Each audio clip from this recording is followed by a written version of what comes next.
नमस्ते, book box में आपका स्वागत है। हमें सब्सक्राइब करना ना भूलें और हमारे नए वीडियो को प्राप्त करने के लिए घंटी को दबाएं। चीनू का उपहार, लेखक श्री डाला स्वामी। स्कूल की छुट्टी होने में 5 मिनट रह गए थे, पर चीनू और इंतजार नहीं कर सकता था।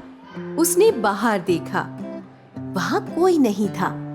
तभी कहीं पास से घंटी की टनटनाहट सुनाई दी। चीनू, क्या हो रहा है? अध्यापक ने कहा। सॉरी मिस, चीनू बोला। वो क्या है कि तभी पेपर वाला, पेपर, पुराने अखबार कबाड़े। चीनू के पिता कबाड़ी वाले ने गाकर पुकारा। बाहर से ही वे चीनू की मुस्कुराहट देख पा रहे थे। स्कूल की घंटी बजी। चीनू पिताजी के पास दौड़कर पहुंचा। चेहरे पर बड़ी सी मुस्कान खेल रही थी। स्कूल में वो अकेला बच्चा था जिसके पिताजी उसे लेने आते थे। चीनू कूद कर ठेले पर जा बैठा और उसने अपने पैर लटका लिए। पिताजी ने ठेले को धक्का दिया और जोर से पुकार लगाई, पेपर वाला, कबाड़ी। चीनू ने भी पुकार लगाई। वाह, दोनों की क्या जोरदार आवाज निकली। जब एक चौकीदार ने उन्हें रोका, चीनू नीचे कूदा। एक खाली बोरी लेकर वो अपने पिताजी के साथ गया। आज उन्हें जो भी सामान मिलेगा वो इस बोरी में भरा जाएगा। इस घर से अखबार, उस घर से अखबार और पत्रिकाएं, नीचे वाले घर से अखबार और पत्रिकाएं और खाली बोतलें।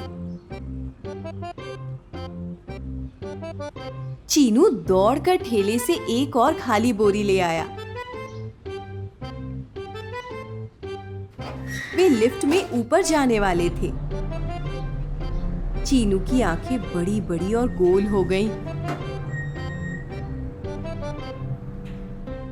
5वीं मंजिल से अखबार और पत्रिकाएं, बोतलें, डिब्बे और किताबें मिली। जब तक उसके पिताजी उस महिला से बात कर रहे थे, चीनू ने सब सामान ऐसे समेटा कि किताबें सबसे ऊपर थीं, जहां वो उन्हें देख सकता था। अब तो ठेले को धक्का देने के लिए चीनू को पिताजी का हाथ बटाना पड़ा।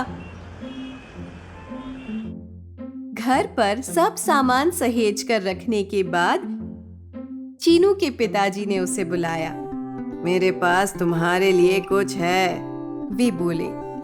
वही किताब जिसे चीनू पूरी दोपहर भर देखता रहा। शुक्रिया पिताजी, चीनू बोला। उसके बाद रात को खाने के लिए उन्हें उसे 3 बार बुलाना पड़ा।